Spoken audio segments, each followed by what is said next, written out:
Never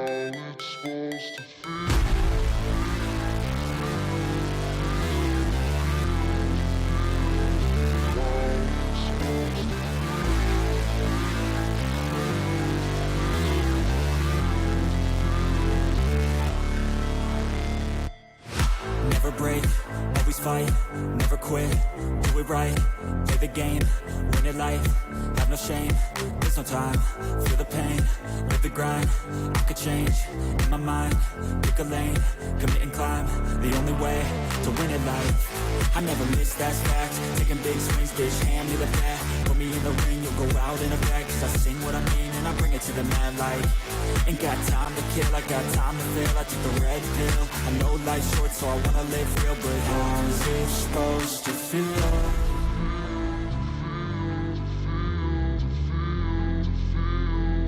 How's it supposed to feel?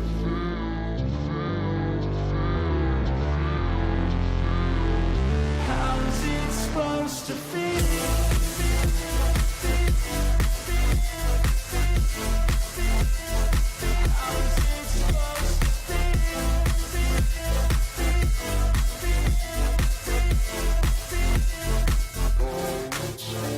They wanna say my name, but they holding back. They wanna say they hate, but they know it's cap. I ain't play no games, I just do that's fact. And I don't feel no shame, it's a mood you lack. I go crazy, nah bitch I ain't lazy. Track after track, I work on the shit daily. Pass me the jack, right as fuel, got me hazy. About to unpack all these dreams I've been chasing. I've got visions in my head, like memories after death. To be a legend instead of something you can forget. I'm living up every breath, I'd rather lead than be led. I'll fill the seats as I spread with every word that I've said.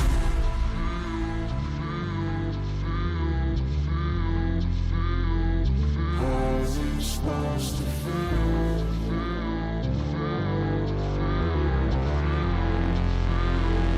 How's it supposed to feel?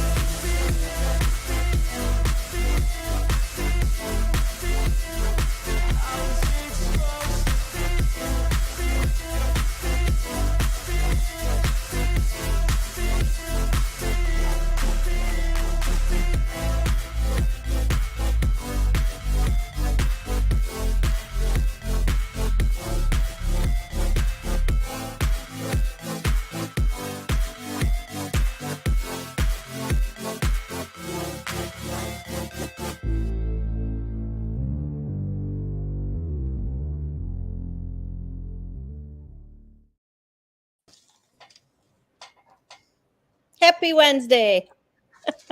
What are you doing? Well, this beer is like warm, and I'm trying to cool it down. There we go. With coolant. He's kind of nut. There's something wrong with him. I'm surprised he still has air in there. All right. Let's see if that works. Yeah, could taste it. Picked a bad week to stop sniffing glue. No kidding. How are you? I guess it's better than sniffing glue. Yeah. How are you two? I'm doing fine. I'm doing terrible. Why are you doing terrible? I can't kite. I can't fly. My beer's warm. Oh boy. Let's roll. I was having to deal with crap at work today, and I work in the poop business, so it sounds like it's a normal thing, but it was extra crappy. You poor thing. Beautiful. All right. So, nothing new here. That was a nice intro, by the way. Yeah, well, thank you. I like that. All right. Well, let's invite Jonathan in here. He's from Flagstaff, Arizona. Hello, sir. Hi. Hello. Thanks for the invite. Yeah, thanks for joining us. Sure. So tell us a little bit about yourself. All right. Let's see here. Been paramotoring for a couple years now, so loving that. Kind of, I think a lot of people, my friends, describe me as having like severe ADD. I don't know if that's true or not, but it definitely is true when it comes to hobbies. I got a garage full of too many toys. and too many things. But locked on to paramotoring. I saw some videos about 5 years ago and got sucked into it, and have been loving every minute of it. So just trying to learn and be continue progressing and having fun at it, meeting lots of people. So I live in Flagstaff, Arizona. So we're, most people think of Arizona as desert. A lot of it is desert. We're up at about 7,000 foot, lots of pine trees, high density altitudes, lots of snow in the winter. So that creates some unique challenges when it comes to flying, but also makes for some really beautiful, stunning places to fly. So I bet. So it says here in your bio you have 6 kids. How'd you do that? I don't know if you want a biology class here or just Doesn't have a TV in that's his a lot. That is a lot. That is a whole lot. I have 6 boys. So oh gosh, all boys too. Yeah, we had 4 of them and then thought we were done, and then we weren't done, and we had a couple more. We had a caboose and then a caboose after that, and so 21 to 6 is the age range, and Wow. Wow. So, they're a lot of fun, a lot of energy. I bet. You don't look old enough to have a 21-year-old. Wow. Oh, yeah. So, do you know some guy named Copay J? Just Jason from Renaud. Oh yeah, I know Jason. He says, I hope he's going to Utah next week. It's either that or Mexico. I was planning on going to Utah. I'm not a huge. I'd go just because I'd love to see all the people, but honestly, big fly-ins make me nervous. So I'll probably make an appearance up there for a day or two. But yeah, I know Jason. Well, do you usually fly at those fly-ins or just mingle? What's that? Do you usually fly at the fly-ins or do you usually just mingle? Yeah, if I go somewhere, I'll fly. I just, when there's a bunch of people in the air that I don't know getting rowdy, I tend to fly, like get up in the air first and get out of there and go explore somewhere and, meet up with a couple people I know. We'll go on a little mini cross country type of thing. I don't like when people are doing acro stuff low. It makes me nervous, and it seems like fly-ins, there's always some of that going on. So, but it looks like an awesome event. I mean, hopefully everything works out with the new location on that. And so I'll try and make it up there unless I end up going to Mexico on a whim.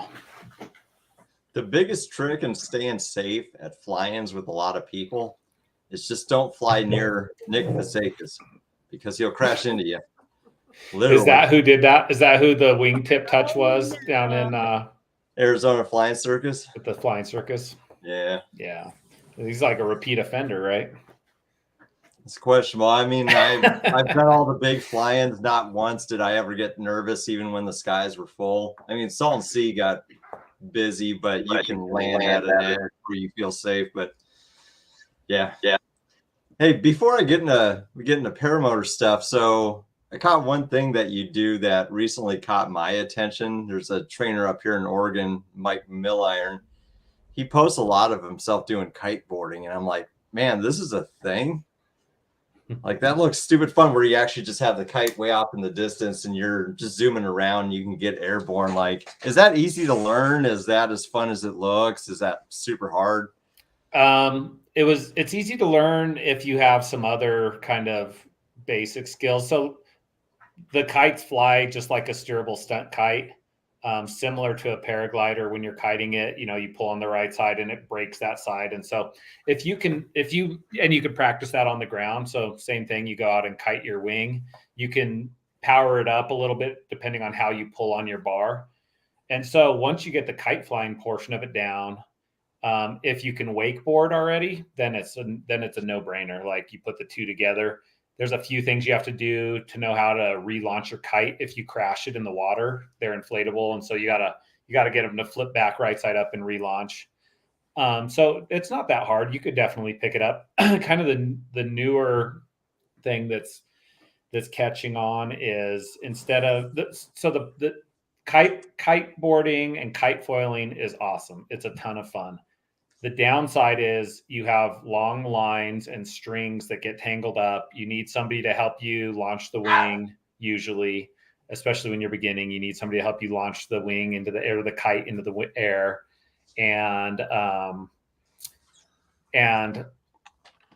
it takes a lot of just time to set everything up and lay out your lines. The new thing that's kind of catching on lately is wing foiling. So instead of being just on a wakeboard type of board, you have a hydrofoil underneath you, and you just have a wing that you hold in your hands. So if you look up wing foiling, and that's nice because you don't deal with any strings or lines or anything. But you're probably are you in Oregon?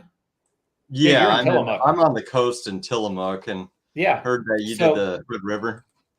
That's like probably one of the top 2 or 3 places. It's definitely one of the top 2 or 3 places in the Western United States. Like Maui is probably the best, and then Hood River is right up there with it. The cool thing about Hood River is any of these sports that you're relying on the wind, you tend to get when you're learning. The hard part is going upwind. It's easy to go straight across the wind, and it's really easy to go downwind a little bit, but it's hard to go upwind. And so what happens when you're learning is as you go in and out, you end up drifting downwind down the beach. So if the wind's blowing, side wind or whatever along the shore, you end up down the shore a mile. What's cool about Hood River is the wind usually blows up river and the current flows downstream. So like you go downwind and then you wreck and the current pushes you back to where you started. So it's a fun place to learn. And the water's not bad. There's like cargo ships going by, so you got to be careful of that. But Hood River's awesome. If you're right there and you're interested, 100% would go check it out. It's fun. Nice. You should do it. I don't know if you could do it with a broken collarbone, but I'll try anything 5 times. Good deal. Good luck, Steve. Mm-hmm. Well, he said as long as you have some basic skills, but I don't have those. So we'll see how I'm doing in a couple years. So skiing or snowboarding actually helps. Water skiing, that kind of stuff. Yeah, I grew up doing anything you could do on the water behind a boat, and so I think it all translates. But any of those things cross over. Yeah. Windsurfing, just knowing how the wind moves. Yeah. So Cope says, ask Jonathan about flying with Brady in Rocky Point, Mexico. Well, I haven't flown with Brady in Rocky Point, but that's what he's going down there this weekend, or he's going down during that Southern Utah fly-in. My buddy Brady, who I fly with a lot, he lives in Flagstaff as well. He's headed down to Mexico, and so my wife's lobbying to go down there and hang out in Mexico. And so if that happens, I'll go fly around with Brady. We'll see how the border crossing goes with a motor, but we'll see. It's up in the area still. But. So do you fly? Have you ever flown a trike? No. No? Okay. No, Brady. So Brady and his friend run a school down in Phoenix, Arizona, paramotor, and they teach triking. They teach how to fly trikes. And so a couple weeks ago, well, I guess about 6 weeks ago now, I broke my big toe. And so I couldn't walk. I definitely couldn't run and foot launch. And so he kept saying, come on down, come to Phoenix. We'll teach you how to trike. But I never got around to it. I didn't have a trike setup, and I didn't really want to buy another trike or another setup. And I love foot launching. So my toes healed up enough to foot launch again. So I flew last week, I guess a week and a half ago, up at Lake Powell and flew around. That was my first time flying since I broke my toe. But yeah, what do you fly no trike now? experience. What do you fly now? What kind of equipment? A Parajet Maverick. Wing. Yeah. I got a couple wings. I usually fly Piper, ITV Piper, a 25 meter. And that's what I fly on 99% of the time. I still have an old A wing, paragliding, BGD Magic that I keep just in case any of my friends want to learn how to paramotor.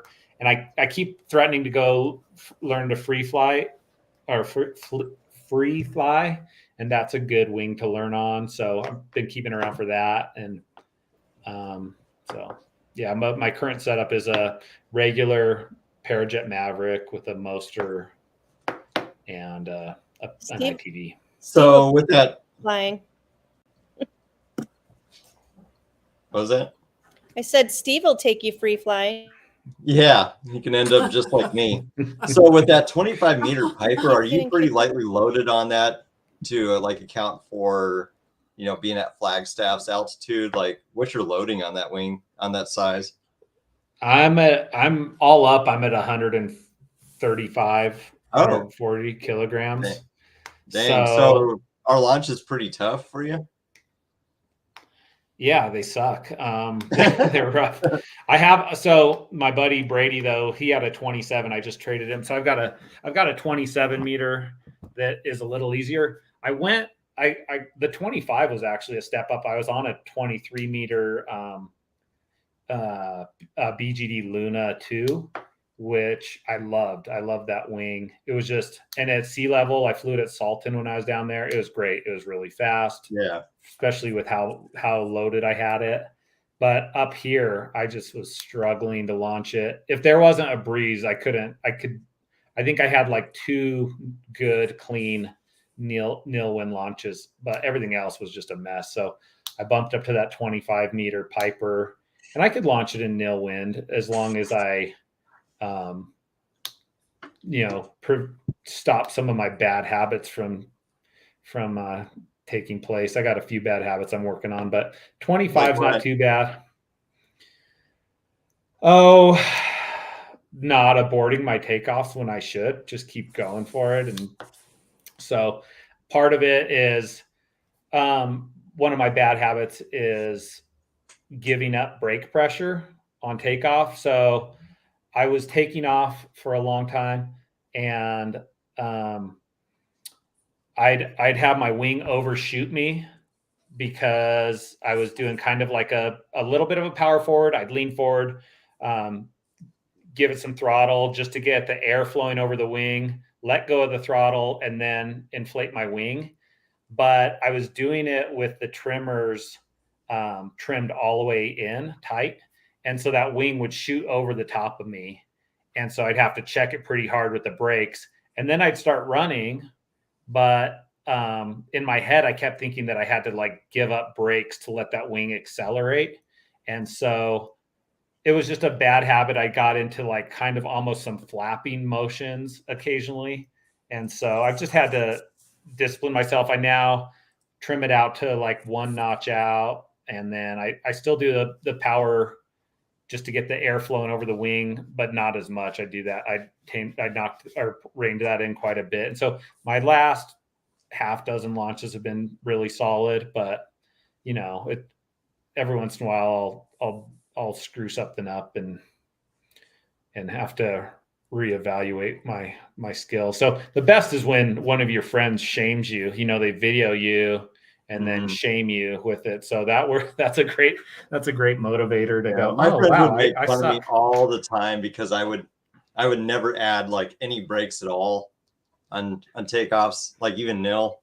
And so like I had this weird fear of stalling it, even though my brakes are all the way up. Like I wouldn't pull anything. And then my posture wasn't good, for a while. So everybody would just make fun of me for just running freaking a football field just to get up.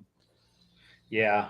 Well, and one of the things that helped me is I fly with a guy with Scott Ritchie a couple times, probably once a month, and he flies a Piper. He's super accomplished. And so I had that same fear a little bit. Steve was going, okay, I've got some brake pressure. I don't want to stall this thing. And he was telling me that of all the wings he's flown, that's the only wing he could come in with full brakes and full throttle, and it'll just sit there without stalling. And so I went, oh, okay, that's kind of encouraging. Not that, he weighs like 140 pounds or something, 160 pounds. But so it's a little bit different, but it just comes with time on the wing. I think I have about 60 flights on my Piper, and so I'm getting a little more comfortable, but the density altitude just makes it hard up here. Do you fly with Scott Ritchie often? Yeah, probably, probably on average like once a month. He just moved down to Prescott, but yeah, I fly with him occasionally when it works out. A pretty knowledgeable person. I saw him at Salton Sea once. He tried to help my trainer land in some pretty gusty air. My trainer landed. It's gusting. He's got his glider overhead, so he's not getting jacked. And Scott Ritchie grabbed my trainer's brakes and just pulled him, which just caused my trainer to just hurtle as hard as he could. And he's like, "Why? Why would you do that to me?" Well, he's pretty devoted, practical jokester. He's gotten me a couple times, but yeah, Scott's a good dude. I could see him doing that. So what are you doing for full-time work? As little as possible. I've just got a bunch of different things going. I've got some commercial properties me and my wife manage, and I've got a wintertime outdoor recreation area with snow tubing and stuff. So that that's my main thing in the winter. That's what keeps me busy. I don't get to fly at all, really, kind of in December or January or February, just because I'm busy 7 days a week. And then the rest of the year, I'm kind of working 2 to 3 days a week. I was in the radio communication business for a long time, so I still own some mountaintop communication sites that I have to go to and do work up on the towers and maintain those sites. So a little bit of everything. I was thinking maybe you got to do something that was flying related. No. When I was a kid, I always was obsessed with boats and airplanes, and I wanted to be an engineer and design airplanes and hydrofoils and hydrofoil sailboats. And so I always thought I'd do something, with aviation. And I remember I was probably 17 because I was driving. I went and applied for a job at the airport as a baggage handler because I wanted to be able to travel. And I was talking to somebody about becoming a pilot, and they said, "Oh, you're just going to be that's just a glorified bus driver." And at the time I went, yeah, I don't want to be a bus driver. And, in hindsight, I probably would have loved to be a pilot, but no, nothing flight related in my career history or future. I put baggage handler on my resumes because of all my needy emotional friends that I have. I'm looking at you, Josh Perry. I'm looking at you. Jade, you're on mute if you're trying to talk. You could stay on mute. I wasn't bothered by it. I know. So are you taking aviation classes at all right now? Yeah. I bought a share of an airplane in August. And so I've got about 11 hours of instruction. It took a little while to find a CFI that would come up Flagstaff. We don't have we have one CFI up here full time, and then a bunch of guys that are like building hours, trying to get into airline jobs. So I finally found a CFI I really like, and so I've got about 15 landings under my belt, a whole bunch of takeoffs, and some near spins that were terrifying, and lots of stalls, and it's been fun. I'm flying a little light sport airplane, a little carbon fiber deal, Rotax motor. And so I just flew with my buddy down to Prescott today, and it threw some pretty nasty turbulence. So that was a wild ride. It was like 8 gusting to 18 mile an hour winds and forest fires all over and smoke. And so it was a wild flight, but it was great. So you're looking for your sport pilot or a private pilot?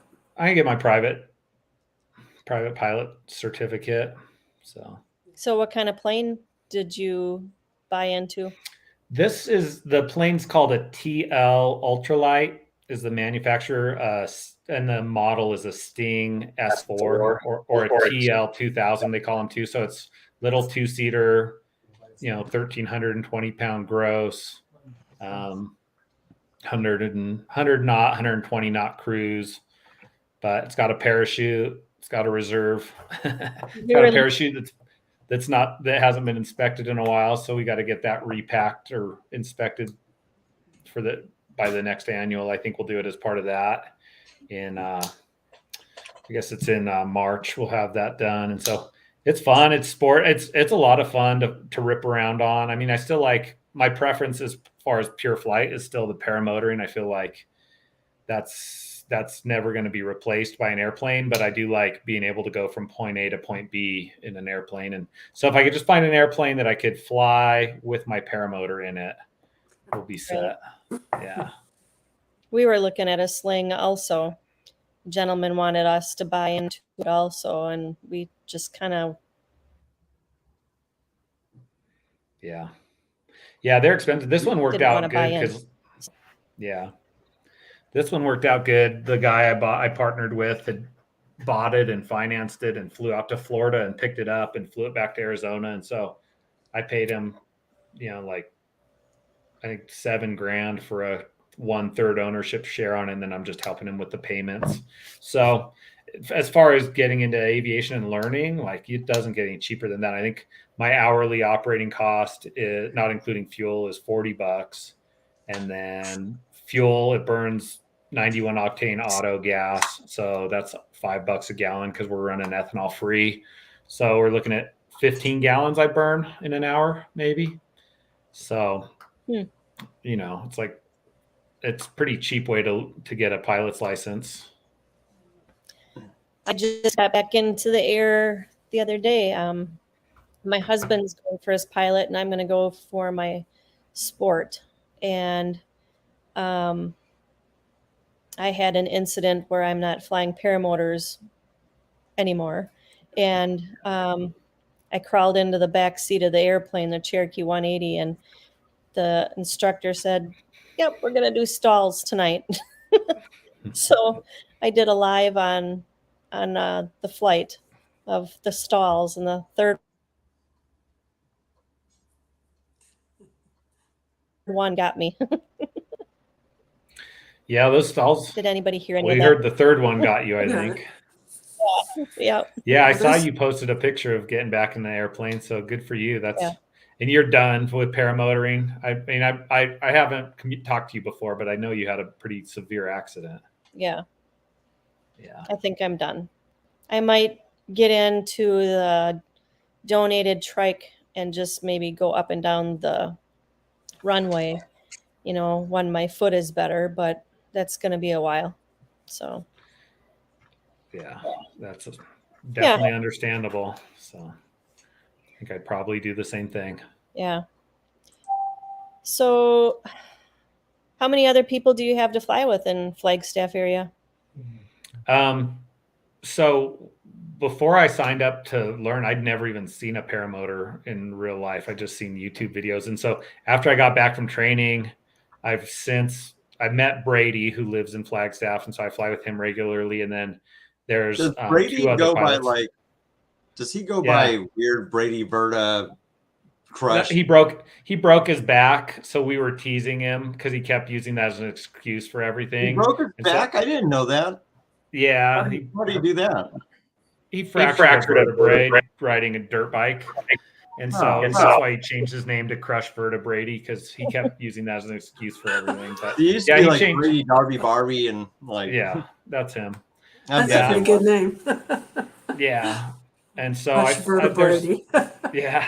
there's 3 other people in Flagstaff that I fly regularly with. And then there's about 4 down in the Verde Valley. So like 45 minutes from me. That's beautiful, like down near Sedona, that we fly with. So, and then there's a bunch from Phoenix that kind of we'll go back and forth and meet up with, but locally just 3 other pilots. All right. So how often do you, like now before winter time, do you get to go out and fly? Are you going out? I try, and I got, I've got 6 kids, so there's a little bit of a constraint there with getting kids to school and stuff. But I try and fly at least like two times a week if I can get it in, 2 to 3 times a week. Usually the mornings are really good. And so I'll fly until it's too cold to, So out of to be those 6 fun. kids, which ones of them want to fly? My oldest wants to learn free flight. He's obsessed. He's like he's really into rock climbing. And so he wants to learn to paraglide, kind of, because it goes along with that, I guess, in his mind. So my 21-year-old wants to learn to paraglide. My 16-year-old wants to get his private pilot's license. And then my 14-year-old wants to get his private pilot's license, and he wants to paramotor. And then my 6-year-old was actually just asking me, because we were talking about going to Mexico, and he's going, when are you going to get a wing that I could learn to fly? And so, they all say they want to kite and stuff. So we'll see if it sticks with any of them. So if I could find a wing, if anyone out there has a 10-meter wing that's not a speed wing, or maybe you could kite with a speed wing. I don't know. They're interested for sure. I don't know if their mom will let them, but. So does mom have any interest in it at all? Yeah, she's gone on some tandem sled rides, paragliding, that she liked. She goes back and forth on the paramotoring. There is kind of a required level of self-sufficiency you have to have with paragliding, where there's nobody else that's going to check to make sure you did your stuff right. And so I think that scares her a little bit, that it's not, there's not a backup past her. And she's interested in the airplanes too. We'll see what happens. She's super busy. She's got a lot going on. She just finished up a big certification for Pilates. So she's doing that. In most of her time, she's doing Pilates instruction. So we'll see though. If she starts flying in the airplane with me, I know she'll want to know how to fly it herself before she'll fly with me, just in case. Right. I code out or something in a flight. Yeah, it's always good to have a backup there too. For sure. So you trained with Noah Rashetta in 2020. Is that who you did it with? Yeah. And then was Nick there too? Did they play any games to try to confuse you on who's who? I've never actually even met Nick. Nick lives down in Mesa, I think, but no, it was just Noah. And are you sure it was just Noah? I think I could tell them apart when I look at their videos. I go, oh, that's Nick. But I've never met Nick. But yeah, I trained with, when they do the trainings down in Phoenix, they do them together, I believe. But when I trained, it was up in Utah. It was during the summer, and it was just Noah. But I met I had such a fun time at training. There was a bunch of people getting certified as instructors there. And so I thought it was a really great training.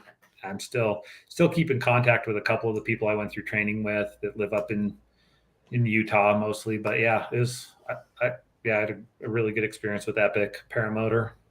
Did you have any struggles while you were learning during training, or anything that didn't click, or did it go pretty smooth? It went too smooth, actually. It went great. We trained in Eagle Mountain, and flew there at the little airport there, and then went up to the Salt Air and flew a couple times up at Salt Air. And it went too good, because I came back to Flagstaff and I'm like, I'd never blown a launch. I'd never had a butt landing. Everything was smooth. And I got down here, and the first place I flew in Arizona, I drove down to Sedona, because I go, okay, the density altitude is going to help me out. And I didn't even know where an LZ was.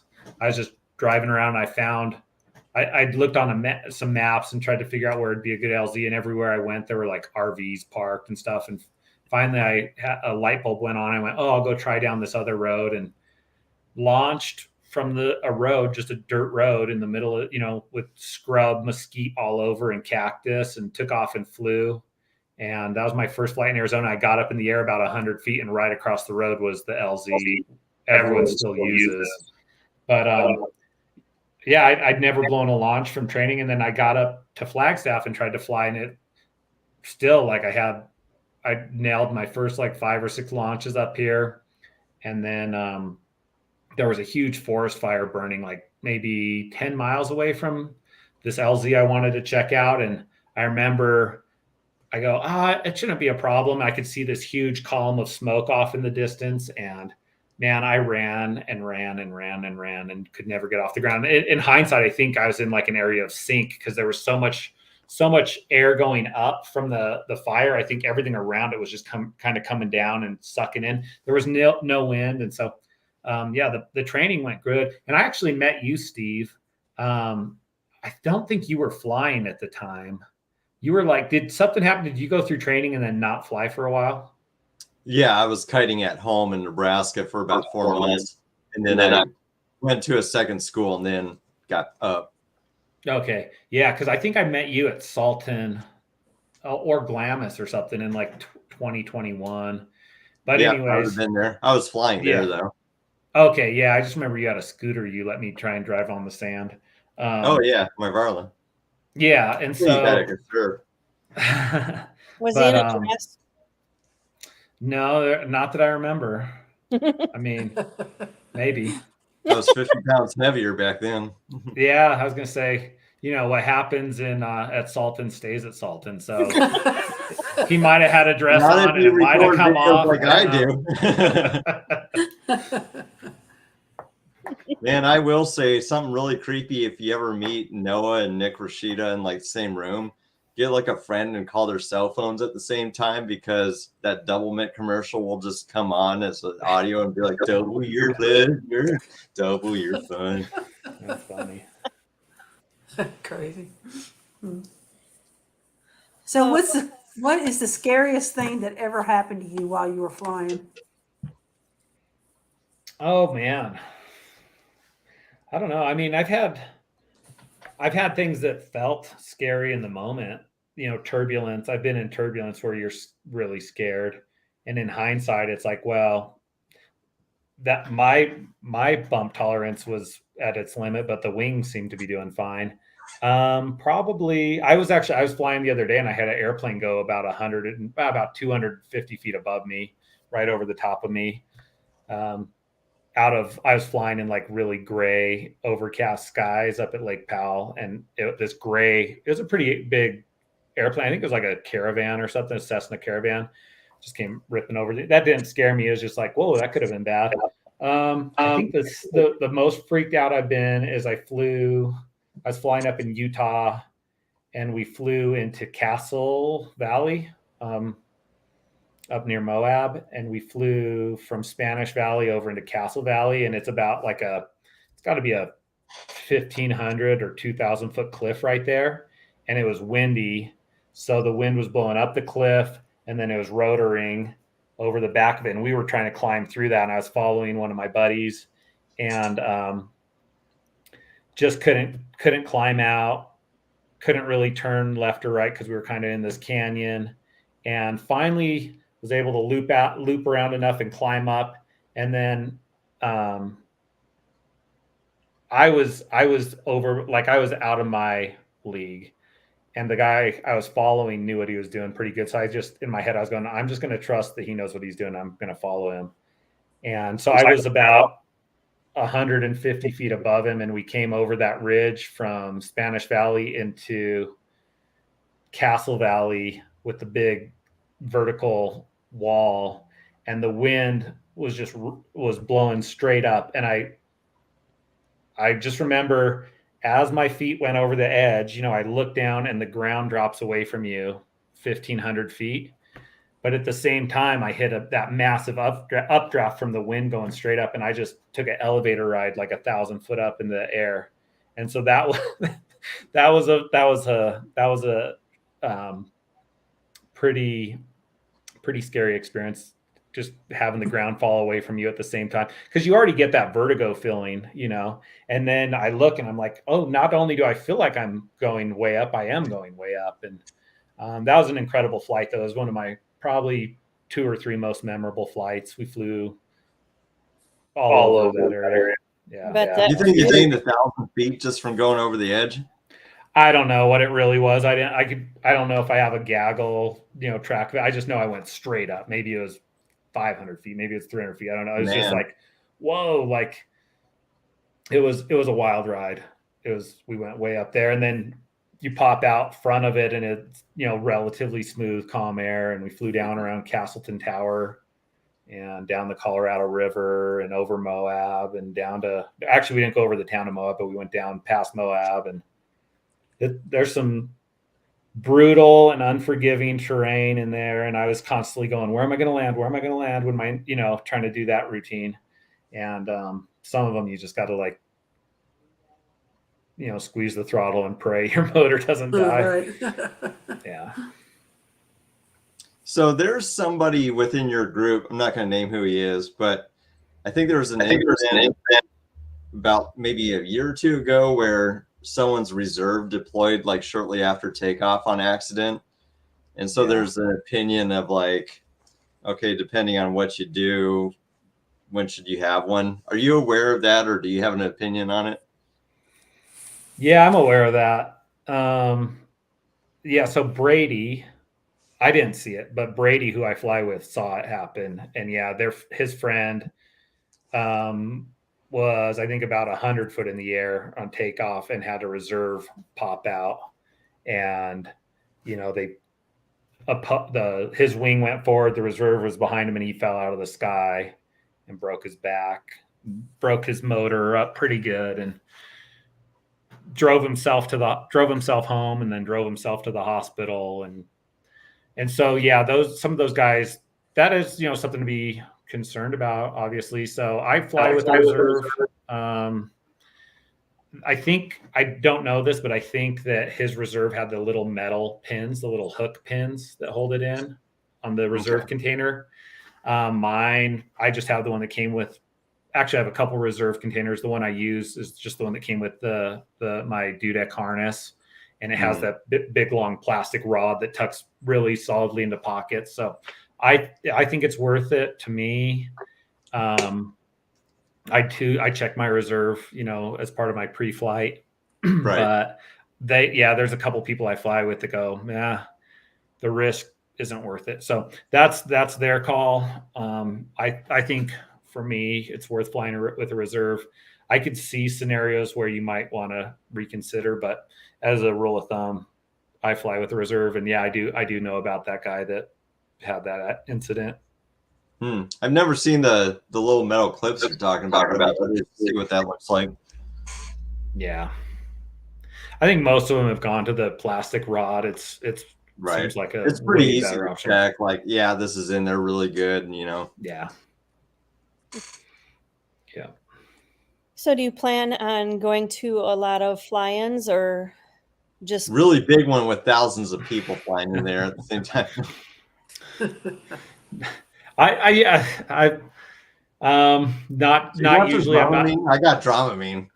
I have gotten, actually, I was flying once, I'll answer your question in a second, but speaking of Dramamine, like I was flying and my butt is right after I got back. I probably had 50 flights under my belt or 40 flights, and my buddy's a rancher, and he called me to help him round up cows. And I was flying around looking at the ground, looking for cows. And I got so sick. That was the first time I've been motion sick when I was flying, because it was turbulent. I was getting bounced around, and I was going, oh man, this is no fun. And then I ended up having COVID pretty bad is what it was. But I didn't realize it at the time. I got down on the ground and said, oh, I'm tired. I don't feel good at all.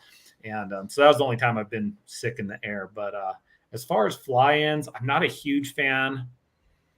Actually, I love the fly-ins to hang out with the people. I love meeting paramotorists, and I used to say that I'd never met a paramotor person that I didn't like, which isn't entirely true. But for the most part, most of the people I meet paramotoring are awesome, and so I love the fly-ins for that. I'm not a fan of flying with a whole lot of other pilots, especially ones that I don't know, without a traffic pattern. When people, I've seen midair collisions between unintentional ones. There's a one, anyways, I've seen that happen.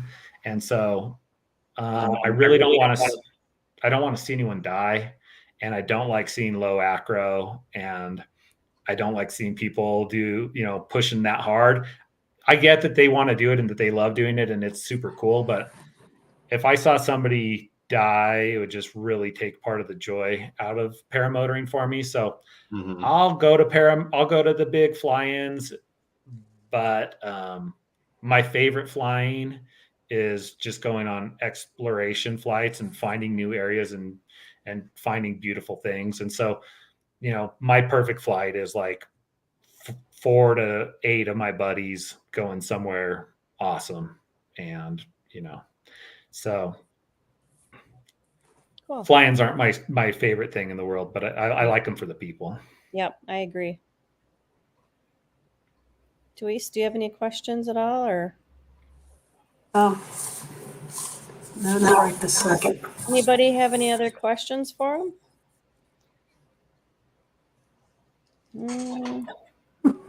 Travis.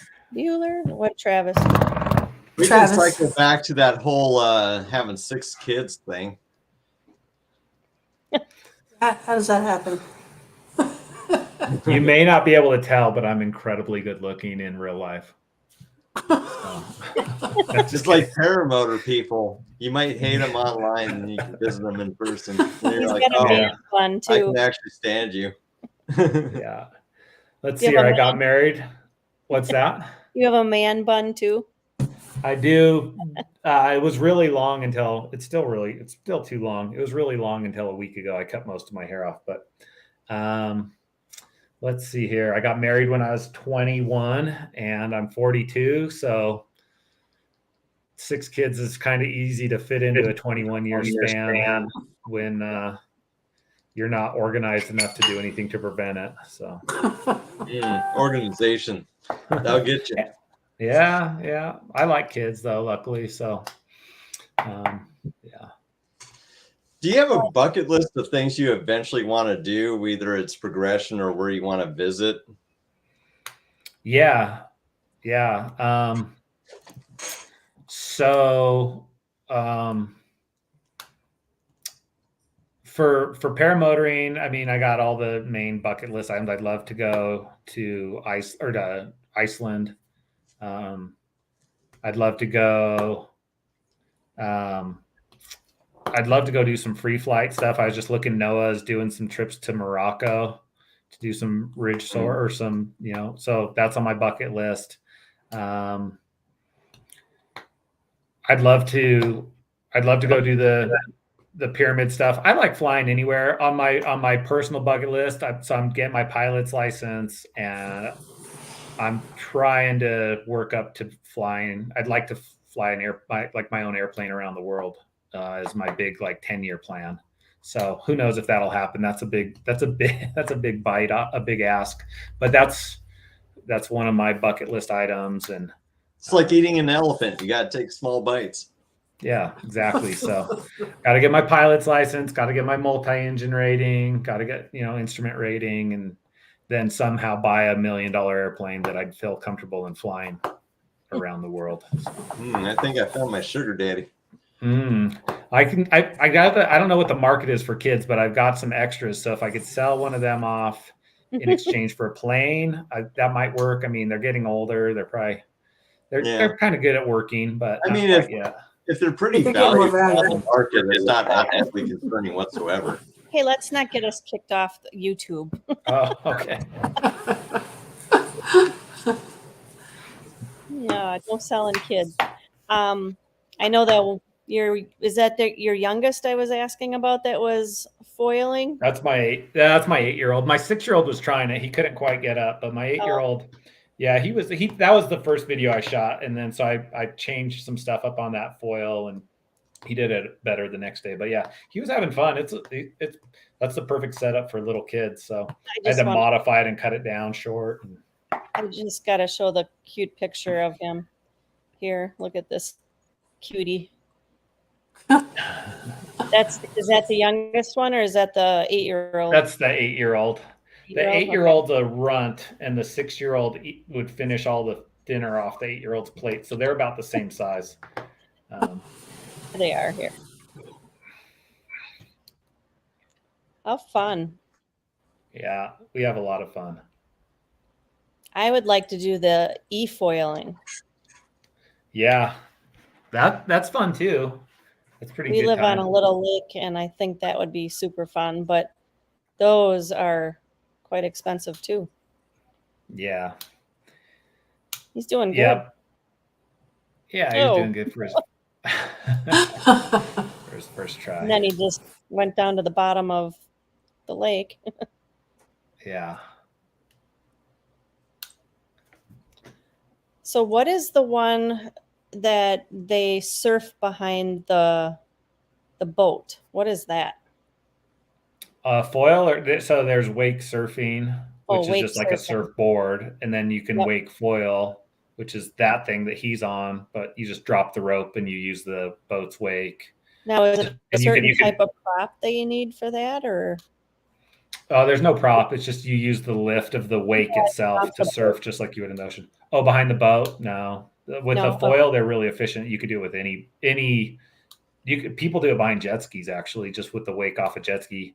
I have a wakeboard boat that has a bigger wake, but Nice. yeah, you could do it. If you have a boat, you could get that. If you're on a lake, you got to get something.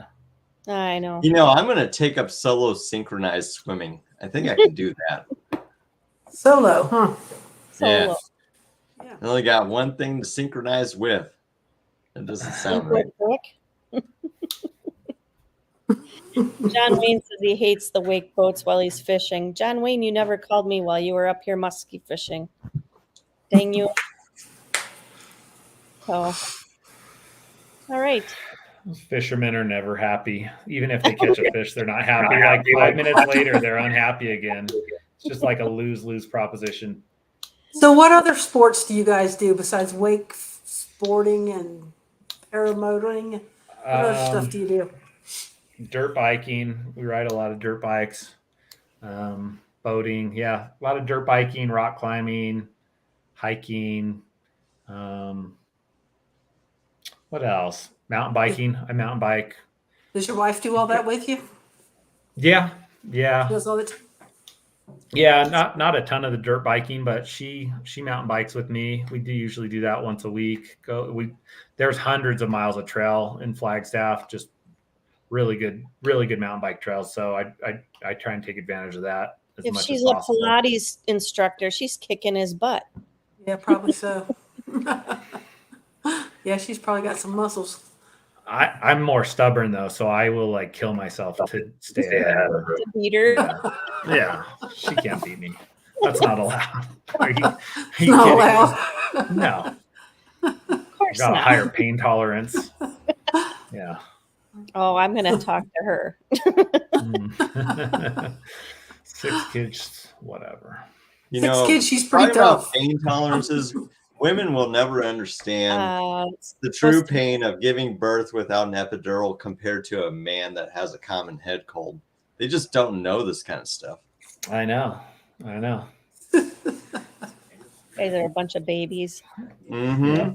Oh, you trained on a Magic. Did you immediately step up from that to a Piper? No. So I flew the Magic till I had I think I probably had 60 hours on it. And then I went to a Luna 2. Oh, that's right. Okay. Yeah. And so that wing was awesome. That wing was super fun. I wish it was a little more efficient, but if I had a 25-meter Luna 2, I'd still be flying that. I think it's just for this altitude, I was having too much trouble, and so I bumped up to the Piper. But I love the Luna 2. That's a great wing. There's Devin Steiner. If you ever want to meet Devin Steiner, Hey, Devin. he's probably the only guy in the paramotor world that can kite besides maybe Judson. You guys praise him too much. Okay, the only person that actually comments on Facebook that can kite. Why didn't you come a couple weeks earlier and teach Steve how to get down the hill? Well, he launched and then I crashed after him. Oh. Because he launched and then he launched first so he could guide Angie down for landing because Angie's never flown in like 1,000 feet above the ground. She had only been doing snoring. well, not even that, 50, 100 feet. And so he took off, Angie took off, and then I tried to take off. And that's when I went tumbling down the hill. So I've been for hot buttered Steve there. I've been wanting to learn to free fly, get into free flight. Since you've done both, what would you say the biggest difference is between when transitioning from paramotor to paragliding? There's certain preconceptions I had that I just didn't realize how much. Like for me, I thought paragliding was all about being next level kiting, and go to spots and just get insanely good. I didn't realize that on some of the spots that you're going to use, you're kind of really dependent on that geographic location and how the location and everything else impacts it. So you might go to an awesome like ridge soaring site, but you're not going to be able to just easily kite and manipulate like you normally can. You have to, what would be like next level, you have to get even further beyond that. And think about it differently. Kiting with more risers and finger plugging is really necessary because you might get some weird air effects where your wings just not always going to inflate straight. It's going to kind of curve and you got to adjust. So certain areas are really hard to deal with. Certain areas are pretty dangerous where you got to turn and burn, where you can't establish that kind of glider control. You got to bring it up, gauge how straight it's inflating, to determine if you want to board or not. And then when you turn, you got to steer your glider. Rather than in PPG, we taxi. We're not going on full blast until we know we're good. And there's some paragliding spots that's not like that. So sometimes, and I think it really depends on who you're training with, you have to take control of setting your own pace and what you're going to do long term. Because where I ended up going, I felt for me I needed some more practice and more decision making, and identified that I had the wrong wing in my quiver at that moment because my paramotor wing shot up so fast that I tumbled because I couldn't brake check and get pressure under my glider when I was running off. I ran off with a loose glider. But when I was kiting and jumping off of hills with like Angie's BGD Magic, that thing's amazing. That thing can overshoot you and you can keep running and then it'll still pressurize. It'll keep you safe. The risers aren't busy. So you can actually, grab your rear risers, manipulate that, control your inflation. Everything feels really natural compared to complicated paramotor risers that are just weird. So there was weird preconceptions with that, but the actual flying itself, turbulence doesn't feel as bad because you kind of get way more loosey-goosey like drunk man versus when you get hit with turbulence in a paramotor. So rougher air isn't as scary. It feels a little bit more natural. And I don't know, it just not having to rely on a motor felt really cool too. I love the playgrounds where, now granted, I'm going to admit I only did a lot of playing at the dunes. I've only taken one big boy flight where I really went off a true launch spot, found a little thermal, barely got in it, and then floated around for a while and landed. But I thought it was amazing. I'd love to do it again. It's just my biggest anxiety and fear for down the road is finding safer launch spots for me to, before I go to something like that again. I was in an area that was super small, surrounded by trees. There was no margin. I want to go to a big boy spot where I can get up there, be like, oh, before I'm running off of this thing, I got glider control, I got pressure, I'm good to go. Once I have that, I think I'm going to enjoy it, 500 times more. But so far, it's pretty cool. I like it. So are you interested in eventually getting into thermals and mountain flying and everything, or are you just mostly into, like, I think I'm mostly interested in ridge soaring because I don't have the risk tolerance. Ridge soaring is going to be a fun part. It's really weather dependent and geographic too, because some of those spots require some pretty dang strong wind if you really, really want ridge soar. But for me, my cup fills pretty quick. I can take an awesome sledder and I'll be like, that's cool, I'm going to hike back up. But if you want to record certain spots where you want to stay up for like 45 minutes an hour, it could be pretty strong, and you'll have to spend a lot of time with your cutting skills and your kill techniques and stuff like that to just really know what you're doing. But I haven't had that experience where I could ridge soar for a while, so that's gonna be one of my things. It's hunting down spots where maybe I got to drive 3 hours to go experience this, but I would like to go to a spot that's more accessible for me so I can do some more thermal chasing, because thermals aren't these big bad evil killers that people necessarily talk about. You can have baby ones, you can have violent ones that are gonna get you, but I would love to find those ones where you can fly through one that lasts like 4 seconds and kind of learn how to catch an edge and really get you up. Do you know Morgan Yobert? He's a Rise paramotor, Rize. I've heard of them. Bend. Yeah, over in Bend. He's a really good paraglider too. Like, he started paragliding when he was 9. I think it was 9. Definitely before he was a teenager in France. But he was telling me there's some really good spots in Oregon on the coast where you can go like 50 miles up and down the coast, ridge soaring. You could probably pick his brain. Yeah, I'm more in the Northwest, but I'm probably I'll probably reach out to a few folks just to. I've got a really cool playground at Cape Kiwanda that's great for beginners and forgiving, and it's pretty tall. So my biggest problem is my current playground doesn't have a whole lot of length to really go up and down. I've got a much tighter one where I got a ton of height, but for me to really soar it, I gotta have the right wing, the right skills that I don't have yet, and be able to execute tight turns. So got it. We'll get there. Got to heal up and then take it slow next year. Yeah. Comes with the territory. At least you don't have to get surgery, right? You don't have to get a pin in there or anything.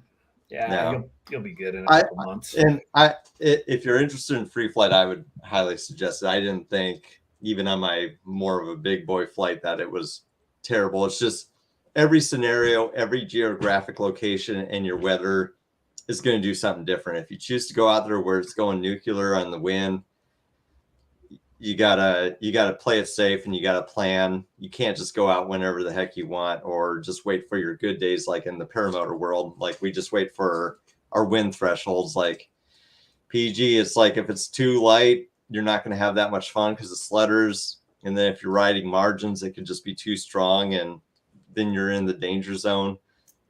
So it's just a different way of thinking, and I found that staying in the paramotor mindset was kind of affecting me for sure. Right on. Yeah, I talked to let's see, did I talk to him? I think I talked to Chris Santacroce up at Superfly to go do an intro course with him, maybe. And Noah Rochetta's starting to do free flight transition training. And I think a lot of people are moving in that direction. So I'll have to read up on some better, air stuff. I got that Dennis Pagan book, so I'll have to actually read that. It's supposed to be the Bible for learning how air moves and all that sort of thing. Yeah, I've got like 2 books where they make you do Understanding the Sky, Beginner Paragliders. I need to dive in, because at a certain time, like as paramotorists, like we don't really study air like a fluid the way we should, like we have to with paragliders. So it's a different beast, but I actually do want to go. If I have the time and money, I do want to go to Santa Croce at Point of the Mountain sometime next year, and maybe try to do some remedial training. And because that's a great spot. You don't have trees. It's a 2-tier slope. You got plenty of safety margin, and that's what I really want to learn on. I don't want to learn at a place where if I screw up, I'm going in trees. If I screw up, I'm tumbling down a steep freaking gradient where I'm not stopping and I'm going to bust myself. Or, have launch spots where you can get up there, kite, feel your wing before you're running within a split second. It's all about that margin. In paramotors, you can set your margin. You can go to a big field. You can wait for that good weather. You can taxi a football field just before you get on. We can always make those decisions to be safe. And there's just certain aspects in paragliding where where if you want your margins, there's just days where you got to say, no, I'm going home. Yeah. I think the paragliding would be fun just because it would be silence. Yeah, that is really enjoyable too. Yeah. All right. So I forgot to ask if you wanted to stick around, if anybody wants to come in the after show. If you're willing to stick around for a few minutes. Granted, I know you're at work. Yeah, I'm not. I don't mind. I could hang out for a few minutes. I can. That'd be fine. Yeah, I don't mind. Well, just a few minutes. Sure. I'll put the link in Take the. your shirt off. You don't want to see that, but okay, I'll do that. No, just kidding. Got the link in there, so make sure you join with Google Chrome if you want to talk to Jonathan and or Steve or Deweese, and come say hi to us for a few minutes. We won't stick around too long. So otherwise, This was fun. I got to check who we got next week. Hang on one second. Next week we have Deb Hayden. She's a 71-year-old. She was I'm not sure if she's still flying, but I met her at EAA, and I believe they owned a skydiving school in Illinois, and she flies paramotor. So should be interesting hearing from her. Like I said, she was at EAA, and she's always a volunteer there. So make sure you join us next week. Otherwise, thank you, Jonathan, for hanging out with us tonight. Yeah, it was a pleasure. It's fun. Thanks. All right. Steve? Yay. I mean, if we don't see you on there, we'll see you in there. Good night, everybody.